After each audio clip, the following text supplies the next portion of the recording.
quality to bring you a better product. At least that's why I think they're doing this.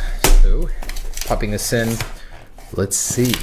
Now, if you guys remember a little while ago, I did share with you the first edition iPhone 8 clone, and this one is miles better. This one actually represents the original design, so it'll be more of a one-to-one, not this weird ratio, tiny version. This one compared to the official, as you can see, is very tiny. Camera lens is elongated, kind of weird looking.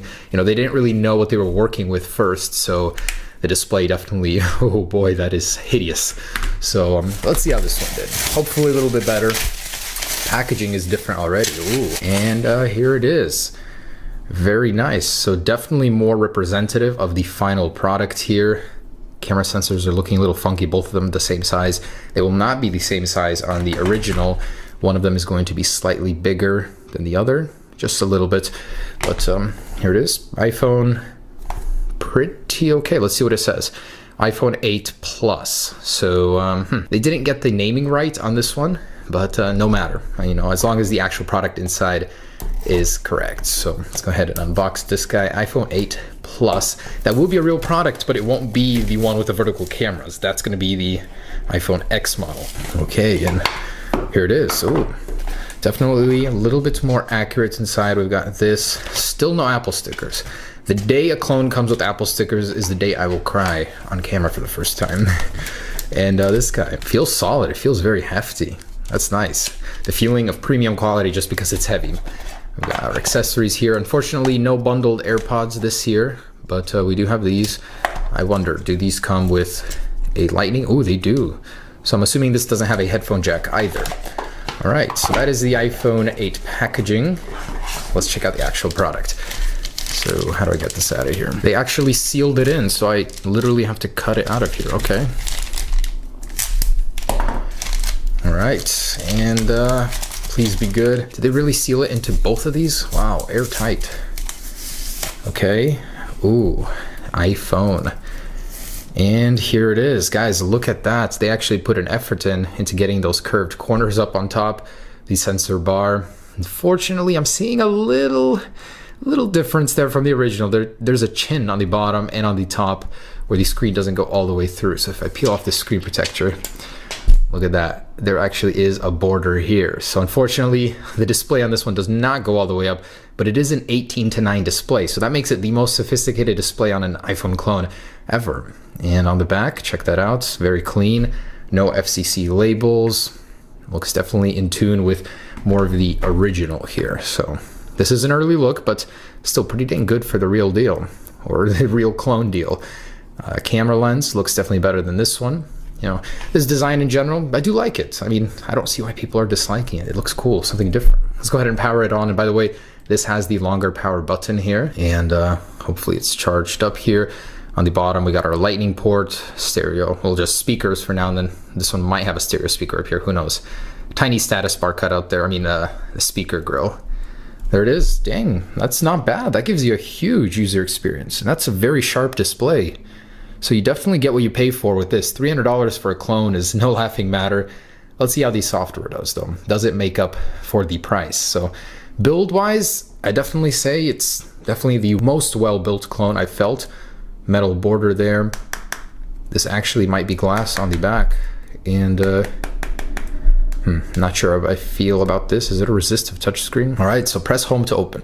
They actually included a virtual on-screen home button on this guy.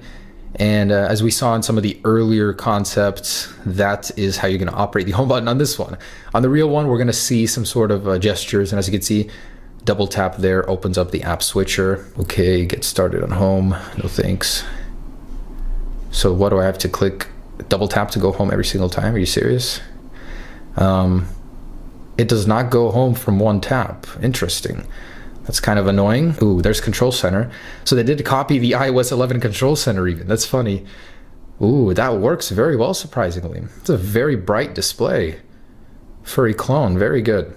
And I wonder if it can be adjusted and controlled. This is actually the first time I've actually seen an iOS 11 running clone. So that's kind of cool. You actually hold on these and they open up the platters. I wonder if it has 3D touch. Seems like it doesn't, definitely. Let me see, how do I activate Siri? Do I hold this? And nothing. So if I hold it, does it go home? No, it does not. Interesting. They kind of complicated this for no reason. Over here, we've got the widget view there. Cool. And the notification center. Unfortunately, they didn't copy the cover sheet, so it doesn't bring down the lock screen, just the notification center. Anyways, still acceptable for iOS 11. Let's go ahead and see what this thing is running. So let's jump in here. Definitely doesn't have the new icons from later betas of iOS 11, but iOS 11.0.1, cool. So this was a firmware that was rumored the iPhone 8 is going to come with it. Looks like it does. But we've got 128 gigabytes here, and this I believe is real 128 gigabytes for the price tag. Man, oh, that's annoying. No home with a single button. Even the App Store icon is not changed. The Maps is the old one. It's not the real deal, unfortunately, but it does look very good. I like how they blended the corners. Looks very sharp. So the display is pretty clean on this guy. The OS is there. Let's see what each one looks like. So that's the camera, the music player here. Wow, they really went above and beyond to copy all of those. That's cool. Let's see if they got the new App Store or if that's just a Play Store. Oh, wow. That's cool. That's the first time I've ever even saw a cloned App Store. Let me connect it to Wi-Fi and see if it actually works. Oh, home button started working.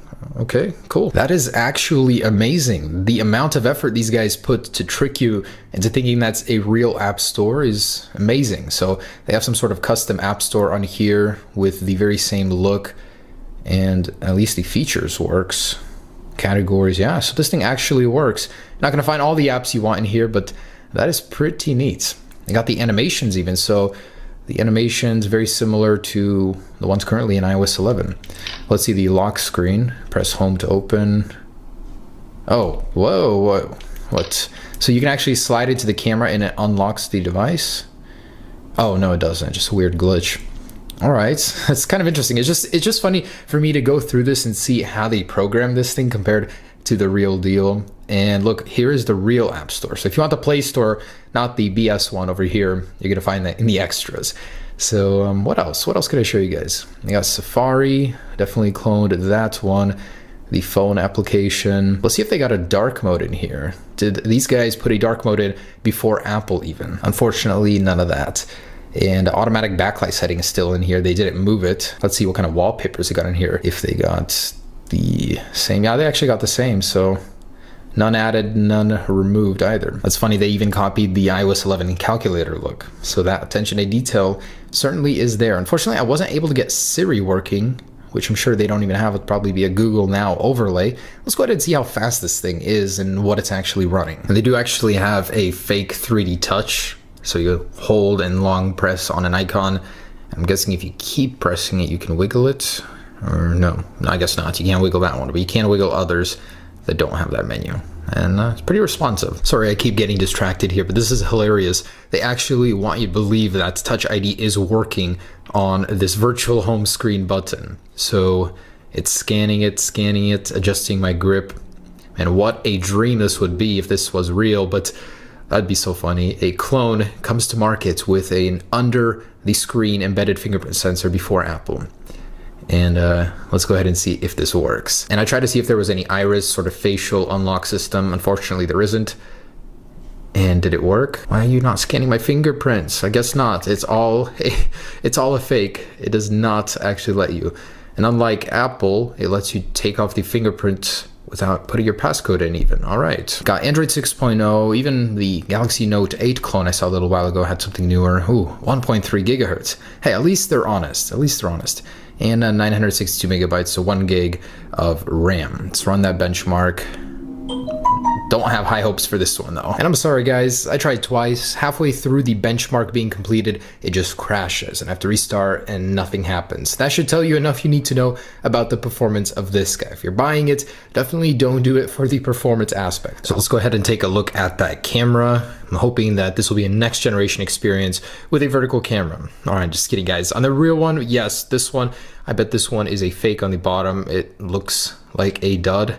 But we'll open it up and take a look in just a second. All right, so I'm starting from a dark to light environment, and wow, look at that motion blur. This is just walking down. If I stand still, it's still hard for it not to happen. Hard to believe that Apple changed these cameras at all, you know. I would expect a little bit more from a vertical lens camera. Should be doing a little bit better. Let's do some panning here, up, down to light. Oh my gosh. How is this worse than the last clone? That is truly awful. Oh my goodness. So if you're buying this for the camera, just know this literally should not even be defined as a camera. It is so bad. And the front-facing camera, hard to say it's any better. I don't even know what all of those little things are. I bet they're duds, but there it is. Also some pretty awful motion tracking blur there. Moving this thing, quality, oh boy, it's like VGA 480p max. Hoping the real one will be better than this. That is certainly one of the worst cameras I have ever used on a smartphone. The vertical orientation didn't help out much. Alright guys, next up, let's see if we can get an Antutu out of this guy. And once again, another failure. I have never had this where a device just simply refuses to do a test, both on Antutu and on Geekbench. It keeps restarting from the beginning here. So I cannot give you an accurate representation of how this phone performs via GPU or CPU, unfortunately. So that's not gonna happen. It just keeps restarting, as you can see right here, and go back over and over. All right, so let's try and get in here. I don't know how difficult this could be, if this is real glass or not. I'll find out if I break it or not, but oh, there we go. Not too difficult. And here it is. So disassembly. Oh, so that is plastic. It's not glass. It's very different inside from other clones that I've seen, actually. They're using a different color. Usually they use a green silicon. Camera is really tiny up there in the corner. Very neat battery, not those usual silver plated. It looks very clean inside. I like that. For a clone, that's very impressive. So this one is more reminiscent of an iPhone inside. Usually they're split up with a whole logic board down here and then the battery up here, or vice versa. And this one is all over the place. It's kind of cool. Can't tell if this is a dud though. Most likely it is, as the camera is straight awful. We have little slots here for an SD card if you want to expand your storage. Made it easy for you. So overall, pretty cool. All right, guys, so there it is, the iPhone 8 Plus or iPhone X clone before the official release. Hope you enjoyed that. Would I recommend this at $300? Oh dear, no way. I mean, if you want to have this at a fraction of the price of the original, just to see the design for yourself, just to show off without actually having to spend $1,000, sure, go ahead. But I would not recommend it at $300 for a daily driver. You can buy an iPhone SE at that price used, and it'll do so much better than this. Anyways, hope you enjoyed it. As always, just a funny clone video, nothing meant to be used as an original. Hopefully they'll have some better clone versions in the future, but this is the best iPhone 8 clone yet. Peace.